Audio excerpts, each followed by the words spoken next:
Hello, j'ai choisi ce paysage extraordinaire pour te parler du jeûne. Après une semaine de jeûne, on se sent ressourcé, on se sent réancré et on va se sentir encore mieux dans les jours qui viennent. Alors, je t'explique comment ça marche. Les premiers jours de jeûne, le premier jour de jeûne, en général, on ne se sent pas si fatigué que ça, puisqu'on a encore du glucose à disponibilité. Le glucose, c'est notre carburant. Donc, le foie garde un petit peu de glucose et puis les muscles en gardent aussi.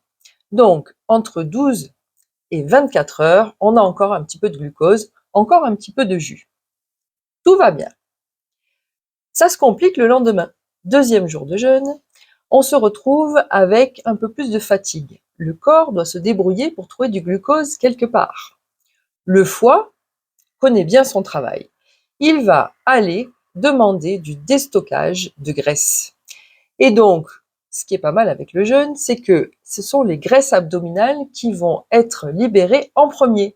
Donc, ces graisses abdominales vont se diriger vers le foie, qui lui va les transformer pour en faire du glucose, du coup assimilable par l'organisme, et ça va nous donner de l'énergie pour continuer notre deuxième jour de jeûne.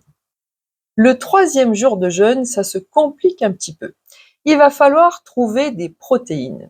Et là, le corps aussi est très intelligent. Le foie va se débrouiller pour récupérer des protéines.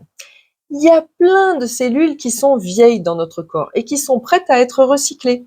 Donc, toutes ces cellules un petit peu vieilles, les cellules précancéreuses, les cellules qui sont un petit peu modifiées, elles vont être récupérées par l'organisme pour fabriquer des protéines, pour qu'on puisse continuer à fonctionner. Effectivement, il nous faut des protéines. Et c'est pour ça que le jeûne et randonnée est très intéressant, puisque comme je vais randonner, eh bien, je vais dire à mon corps que j'ai besoin de garder mes muscles. Donc, il va chercher des protéines ailleurs que dans les muscles. On a aussi énormément de cellules dans nos intestins. Tu sais que les intestins, quand on les met à plat, ça fait un terrain de foot. Et donc, dans ce terrain de foot, il y a énormément de mauvaises herbes. Eh bien, je vais aller chercher toutes ces mauvaises herbes et les éliminer. Et c'est pour ça qu'après le jeûne, quelques semaines après, on se sent dans une forme olympique. Et c'est pour ça aussi que beaucoup de personnes qui ont commencé à jeûner y reviennent régulièrement. 1 à 2 fois par an, c'est l'optimum.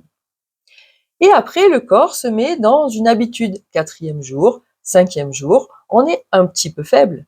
Mais quand on se rend compte qu'on peut marcher pendant 3 ou 4 heures sans problème, qu'on peut faire 300 ou 400 ou 500 ou 600 mètres de dénivelé, ici à la montagne, on va jusqu'à 1000 mètres de dénivelé, avec seulement un petit jus de fruits et légumes mélangés dans le corps le matin. Alors, si tu n'as jamais essayé le jeûne, je te conseille pour la première fois d'aller dans un centre. Le centre jeûne et randonnée permet d'avoir un accompagnement spécialisé. Et c'est intéressant parce que tout seul jeûner à la maison, avec les placards pleins, ça c'est hors de question. Allez, bonne chance pour ton premier jeûne.